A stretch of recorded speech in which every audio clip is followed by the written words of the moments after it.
Masya Allah guys, Ferry Irwandi, revolusioner guys, idenya guys. Donasi langsung via QRIS. Jadi nggak ada banyak potong-potongan, langsung semoga bisa tersalurkan guys.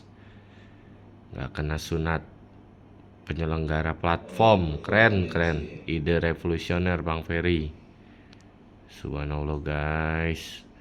Alhamdulillah guys. 5 miliar terkumpul guys malam ini guys. Di YouTube Ferry Irwandi guys. Live streaming 12 jam non-stop. Jalan 3 jam setengah guys. Beliau juga lebih paham ya, lebih tahu tim yang bisa gerak kayak gimana. Sudah 5 miliar 91 juta guys. Semoga terus bertambah guys. Buat saudara-saudara di Sumatera, thank you. Di Aceh, Sumatera Utara, Sumatera Barat. Kita istirahat ya. Kiarnya gokil semua, gokil. Sadap. Lu keren Bang Per. Keren, ide lu keren. Gangguin Bang Coki. Kalian tuh harus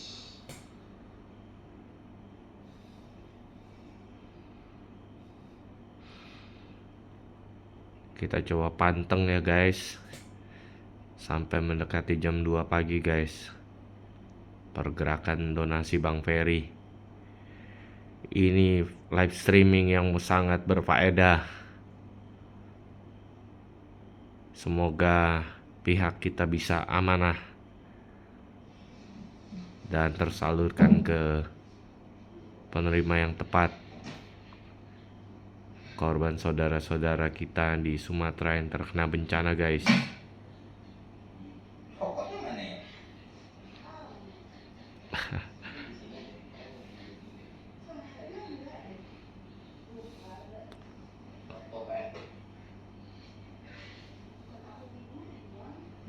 Rock and roll juga nih guys, Ferry Irwandi guys sama bininya guys. Halo Bang Densu. Kenapa? Nggak tahu disuruh nelfon apa, katanya Bang belum tidur. Lagi apa sih? Lagi live streaming. Oh, ngumpulin donasi. Iya, Udah 5 miliar ya? udah 5 miliar. Iya, viewers lu apa itu gokil ya. Bagus daya belinya ya. Daya bantunya sih. Daya bantunya ya. Daya empatinya kuat banget. Iya, jumlah yang iniin juga 43.000 orang jumlahnya penyumbang. Jadi nggak yang satu orang langsung 1 M gitu. Jadi ya gila sih.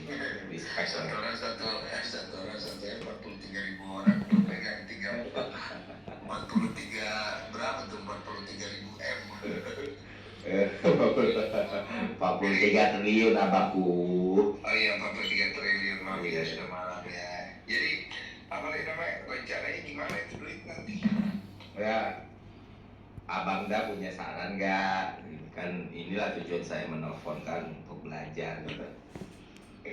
Jangan sampai jadi podcast berseri-seri kan. Tapi itu aman karena kalau donasi itu ini mungkin banyak orang nggak tahu juga ya. Iya. Jadi berdasarkan dari case gue yang dulu, donasi kalau dilakukan tidak melalui yayasan mata hukum, maka dia akan dikenakan anggaran untuk PUB nomor 80 sekian, pengumpulan uang dan barang ilegal. Jadi itu bisa mengakibatkan masalah toh. Iya. Tapi kalau dia berbadan hukum seperti apa yang gue lihat yang lo bikin itu udah benar. Cuma biasanya itu dipotong kan dari si yayasan tersebut berapa persen itu. Tapi harusnya nggak gede lah, karena kan lu nggak pakai jalur diiklanin segala macam itu, lu kan iklan sendiri aja itu. Enggak ada. Distribusi. Paling nanti juga mereka juga kebantu distribusinya ke posko-posko. Ya tahap awal lah bang. Nah kemudian penyaluran donasi ini, nah bagaimana caranya lu menyalurkannya tiap kali pusing. Karena begini, pada saat kondisi ini bukan menggurui ya, ini pengalaman dong. Iya, justru gue butuh diguruin nih. Ya, apa salahnya? Orang belajar kok, ya berguru lah. Iya, soalnya orang kadang-kadang suka ngerasa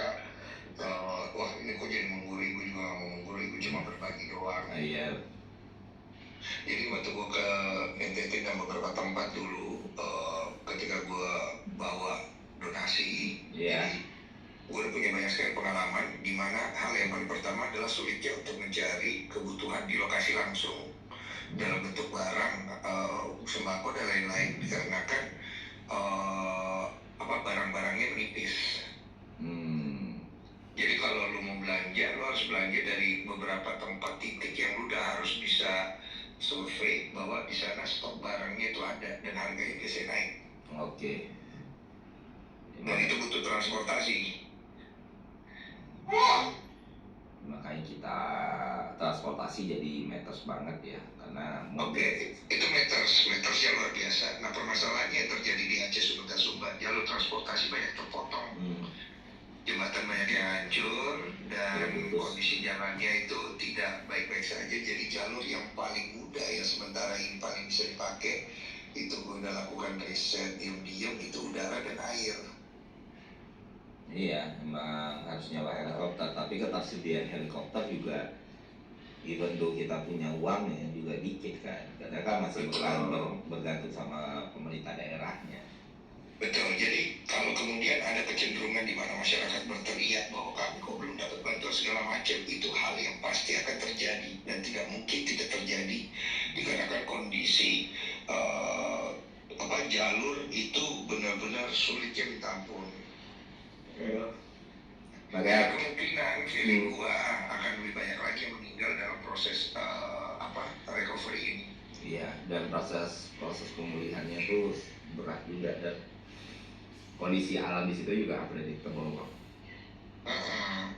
Ya, yang pasti kan yang gue khawatirkan cuman adalah narasi-narasi terkesan bahwa kita tuh nggak solidaritas untuk membantu, pemerintah tidak hadir, kayak kita jadi menganaktirikan Sumatera. Itu yang gue khawatirkan, karena menurut gue narasi itu kan narasi yang sebenarnya berangkat dari narasi kebencian aja gitu. Kayaknya nggak semua orang juga peduli lah, namanya orang yang nggak bisa. Jadi sebenarnya gini Bang, karena gue orang Sumatera ya, ada satu hal yang gue juga orang Sumatera ya, nggak usah bobo lu doang. Lu 25% Bang, gue 100% ini. Oh iya. Lahir besar darah. Gue 50 dong. Oh iya, ibu lu Minang ya? Bukan Bapak ini. Dan gue lahir dan besar di situ gitu. Jadi memang kalau gue melihat itu sebenarnya di orang Sumatera sendiri Bang, karena berpuluh-puluh tahun ya. Kayak Abang tahu lah, penghasil ikan terbanyak Sumatera, minyak Sumatera. Indonesia ini berdiri, kapal pesawat pertamanya dari sumbangsi orang Sumatera semua gitu kan. Tapi kalau kita ke Sumatera, kalau Abang udah ke Sumatera kan jauh betul tuh pembangunan seperti apa, Abang udah bisa lihat sendiri gitu. Iya, Bang. Dan ya beberapa secara historical kan kita bisa lihat lah, kita ngomong asis aja. Nah, gue sih gue bilang pemerintah gerak kok, iya gerak memang, dan itu nggak bisa kita bantah dan memang diperhatikan. Nah, kenapa status darurat bencana nasional itu jadi penting? Seperti yang gue bahas di video itu, ini bukan cuma soal status. Gokil, mantap ya Allah, alhamdulillah. 5 miliar 100 juta bos. Ada perasaan kayak, oh iya gue dipeduli ini. Moral support. Iya, disupport secara status yang jelas gitu. Dan masa ya pemikiran orang-orang di situ kan mikirnya, apalagi di daerah-daerah yang terisolasi ya Bang. Ya, bahkan kemarin Gubernur Aceh itu mau nyewa helikopter aja, mau pakai helikopter aja itu susah Bang, karena nggak ada, Pemda itu nggak punya gitu. Iya, belum punya. Iya, nah itu hal-hal yang sering terjadi. Jadi ketika orang dalam keadaan bencana atau apakah kemarahan itu pasti keluar ya. Nah sebenarnya wajar. Jadi respon pemerintah itu sebenarnya kalau gua saran sih ya memang statusnya itu diperserius gitu. Dia presiden berkunjung di situ udah oke banget. Iya, kemarin gue juga nyampein kok ke beberapa menteri yang kemarin gue ketemu, Pak Zulkifli, terus kemudian gue ada ketemu Pak Menteri Kehutanan juga segala macam. Gue bilang Pak, itu permasalahannya adalah respon terhadap masyarakat itu nggak bagus, itu bilang. Hmm. Itu sebenarnya bencana nasional, walaupun dari Badan Penanggulangan Bencana Nasional belum mengeluarkan, kan bisa diintervensi aja karena mereka bentuk support moral yang mereka perlukan sekarang itu lebih penting. Terus kemudian masalah statement-statement yang ya itu nggak perlu balok-balok kayu dibilang itu Rapuh. alah Kan jelas potongannya rapi ya. jadi kayak netizen tuh kayak orang tolol yang pengen dibego-begoin. Jadi orang tambah sebel. Gue bilang itu statement apa itu gitu, nggak perlu lempeng-lempeng aja, udah tunjukin empati biar gue pura-pura. Paling nggak usah keluarin statement yang blunder gitu. Ya bang, tadi tuh banyak yang udah cerita bang. Ada beberapa yang bahkan gue nggak tega untuk share di live stream ya. Ada daerah namanya Tampiang di Aceh, itu orang udah kayak zombie bang, udah saling makan satu sama lain. Gue lihat itu. Udah. Makanya gue belum tidur karena gue mantau terus kan. Kepala gue juga berisi begitu banyak sekali suara-suara kan, karena kan waktu kejadian Aceh tahun 2000 ya, 2000 berapa ya gue lupa. Itu kan gue hadir ya. Gue adalah bagian dari orang-orang yang turun ke sana. Itu gue melihat sendiri mayat-mayat di selokan segala macam. Gue ikut juga dalam evakuasi dan segala macam. Itu gue bisa merasakan itu. Jadi momen itu kayak ketarik balik kok sekarang gitu. Jadi kan gue bisa membayangkan itu mayat di mana-mana. Tapi ya gimana ya, anak-anak kecil, orang tua yang kehilangan orang yang disayangi segala macam, tapi nggak bisa berbuat terlalu banyak. Gue tadi mau terbang ke sana, tapi aksesnya itu belum kebuka. Iya belum kebuka, mau nggak mau Belum kebuka, malah jadi beban. Jadi kalau yang lu bantu itu nggak bisa kena langsung ke titik. Iya. Oh ya, lu cuma bisa bawa ke sana, bawa duit, lu kasih ke pihak ada penyelenggara di sana nanti. Nah ini masalahnya juga nih bos nanti. Percaya sama gue pasti terjadi, dimana nanti itu bantuan ditumpuk-tumpuk di logistik terus tidak dibagikan dengan baik, kemudian akhirnya bisa ada yang membusuk. Karena gue pernah ngalamin itu. Jadi waktu gue turun itu TNI-nya gue sikat waktu itu, maksudnya bukan sikat apa ya maksudnya.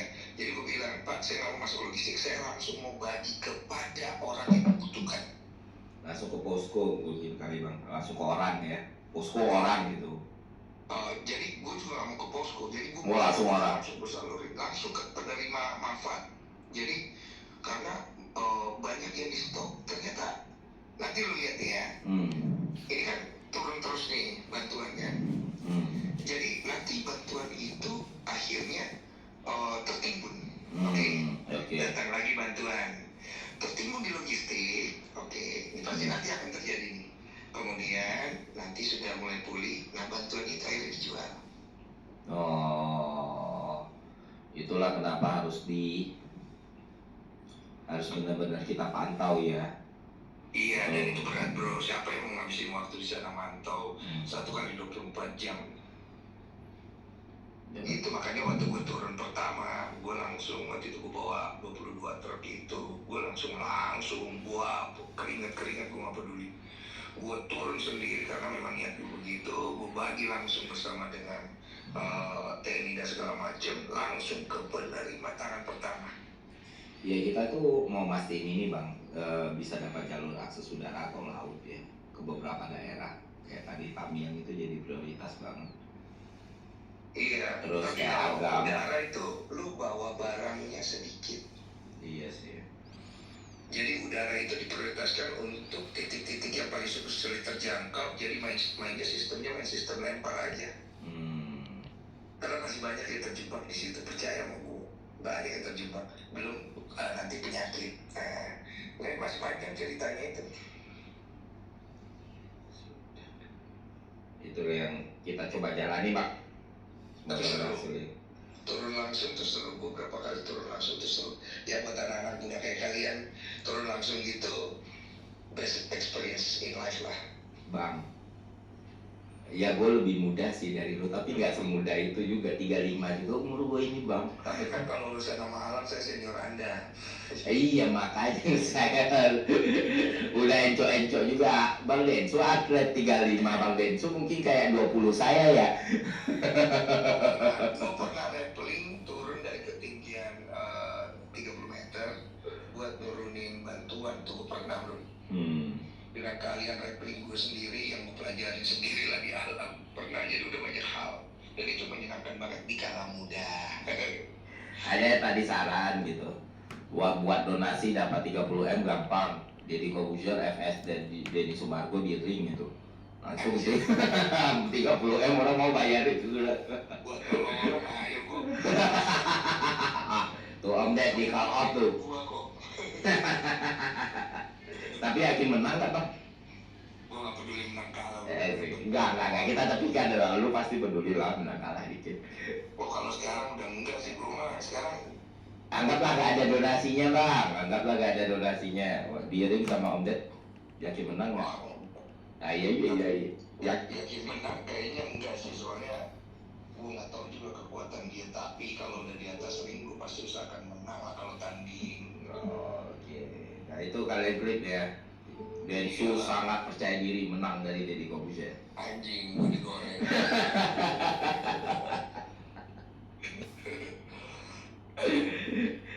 Masih penasaran itu lu menyalurinnya gimana tuh, sumpah. ya ini masih terus koordinasi sih, kita prioritasnya udara kan. Masalah itu level parahnya tuh udah parah banget bang, orang udah survival mode gitu loh. Jadi airdrop itu dari tadi kan kita nelfon banyak orang, banyak pihak ya yang memang udah di situ. Jadi ketimbang kita nunggu perfect condition yang mana jalan bisa akses terus kita bawa truk banyak di situ, yang mana kita nggak tahu kapan ya sebisa mungkin.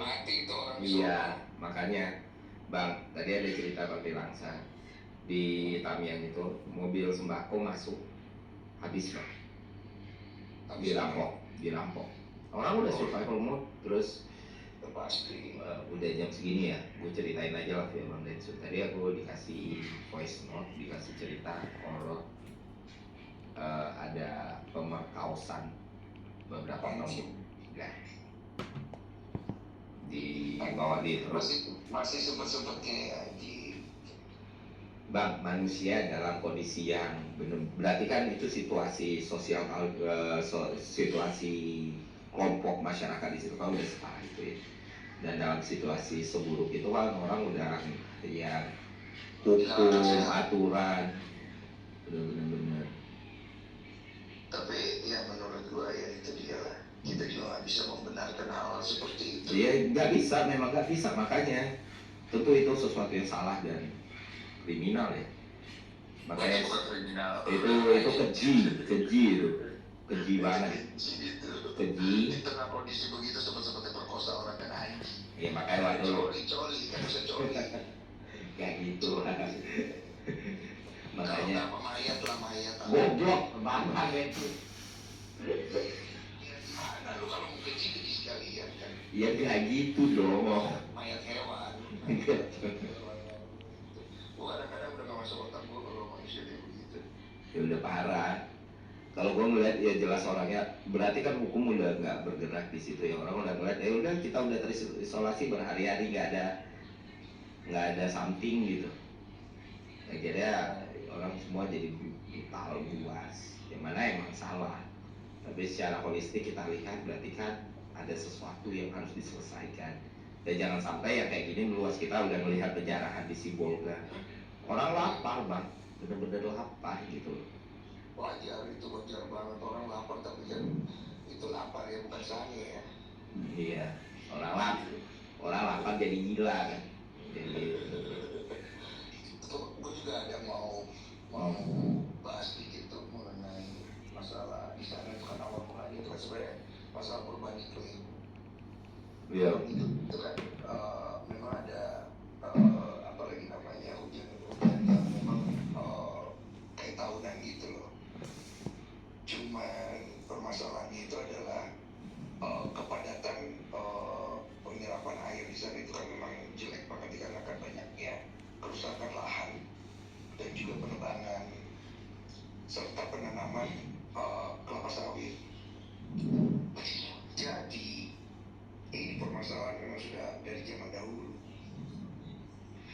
mana banyak sekali mafia-mafia tanah yang mengambil tanah-tanah di sana secara ilegal, yang kemudian dilindungi oleh beberapa pihak atau aparat.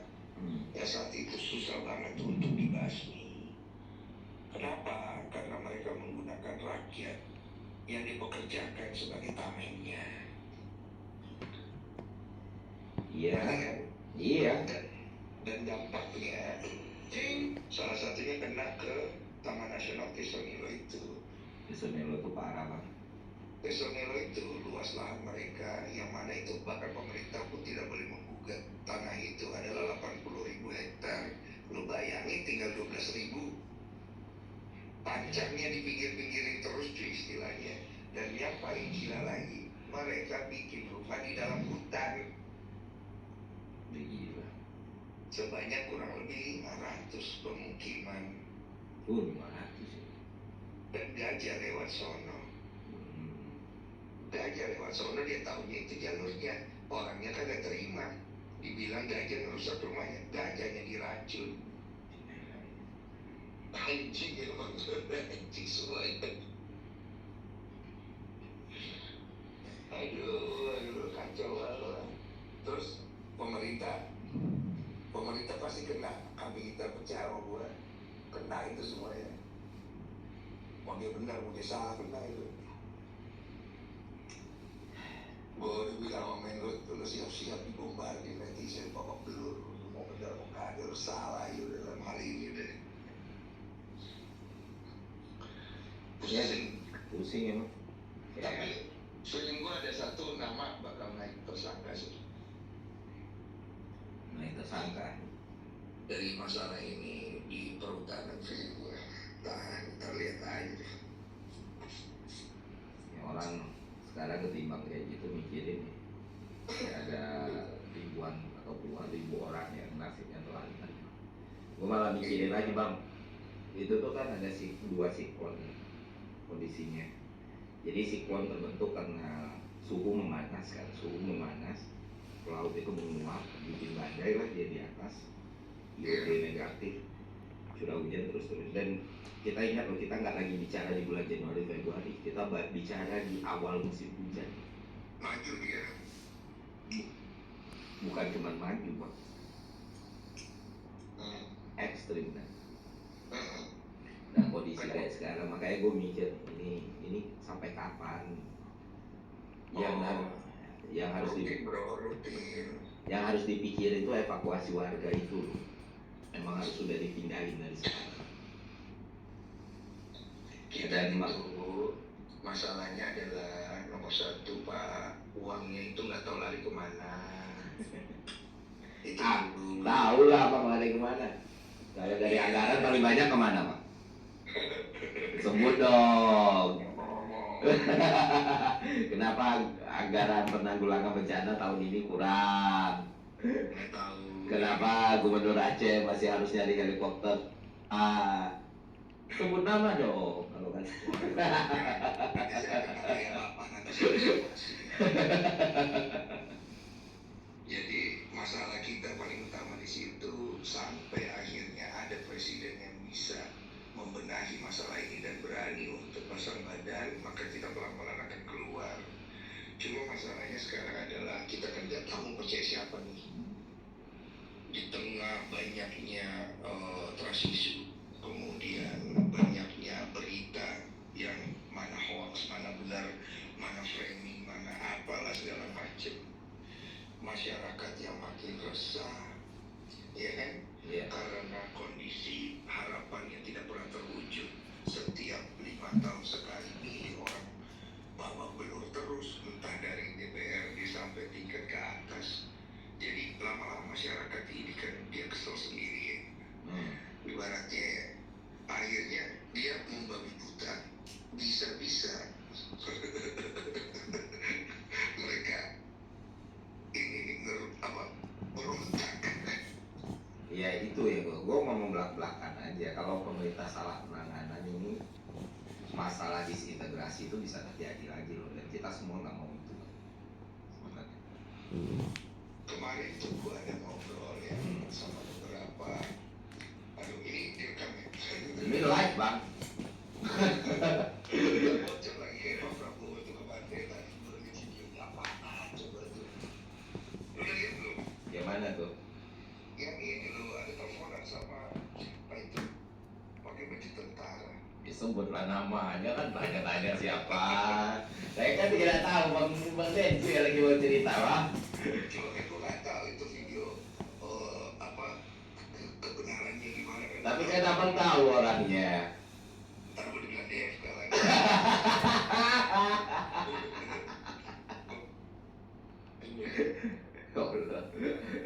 Posisiku mah enak bang. Iya mental kuat, gue kan nggak kuat. Apaan? Bahan apa saya didatengin? Wah, enggak itu kan kita bercanda saja. Apalagi namanya lanjut dulu dicerita. Oh iya, sudah ya, sampai siapa sih yang ditelepon pakai baju dinas tuh? Ya, itu kan bocor itu tadi gue lihat. Yang mana sih bang? Coba dulu. Aduh panjang itu dia berdialog itu gue juga sampai bingung. Ada ngomongin tentang Indo-China ya. Oh, Taiwan gitu ya. Sorry, Taiwan, Tiongkok. Iya. kok Indo-China bukan apa? China apa? China United apa? China apa itu? Tapi abang tahu nggak kalau yang dibicarakan yang dikritik itu pejabat publik itu nggak akan kena ITE bang. Aturannya kayak gitu. Bukan masalah idenya Pak, ini kan masalahnya sesuatu yang bersifat internasional ya. Lo tahu kan sensitifnya Taiwan sama Cina Pak ya. Iya. Terus ada narasi seperti itu yang bisa digoreng secara internasional kan goblok. Makanya bahaya. Bahaya, makanya jangan sebut nama. Gitu. Ya gimana ya, gue pusing juga sih ngeliatnya. Gue bilang ini apa sih semuanya gue bilang. Jadi intinya adalah ada terlalu banyak kan narasi-narasi konspirasi yang gue dengar dan gue tahu. Cuman salah satu narasi yang paling keji yang menurut gue lihat adalah adanya pihak ketiga yang memanfaatkan negara kita untuk diadu domba Dengan siapa? dengan siapa ya, dengan sesama lah. Kemudian salah satu yang pasti disikat dulu di minoritas. Ya itulah yang dijaga bang. Makanya aku pun sekarang tuh yang bercanda ini emang benar-benar fokus berusaha untuk ya kebetulan kita punya platform, orang ingin bersuara, terus kita ngerasa mungkin bisa kita bantu suarakan gitu, atau orang ingin nyumbang atau orang butuh mungkin kita bisa mediasi, mulai menepikan hal-hal kayak gitu. Aku jadi kayak there's nothing we can do in the power battle ya. Ya kita nggak punya relasi kuasa, nggak punya alat kuasa, nggak bisa bikin keputusan juga. Betul, tapi gini loh, mereka tuh udah mempelajari secara apalagi namanya secara intelektual orang Indonesia yang bisa OTW 5.200.000.000 guys. yang bisa ditarik hidupnya kayak kerbau itu kan persentasenya mereka udah tahu. Bagaimana cara mengendalikan yang 70% ini dan bagaimana dia hantam yang 30%. Oke. Nah, kan kita udah tahu kelemahan kita tuh mayoritas banyak yang masih lemah dalam literasi. Itu dikarenakan kekurangan dari negara kita sendiri di era pada saat Soekarno bereformasi. Kita tidak memperkuat gizi kita, intelektual kita, infrastruktur yang berhubungan dengan arah itu, yang akhirnya pasti kan akan terlihat hasilnya di kemudian hari. Apa yang terjadi gampang sekali untuk diprovokasi, dimanipulasi, dan kemudian diarahkan dengan kebencian. Oke. Nah, masalahnya kan nggak semua orang itu kan dia pemikirannya bisa waras gitu. Di tengah kondisi yang kalut,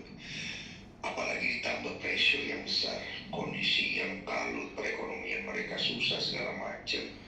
Kambing hitamnya itu kan gampang dicarinya.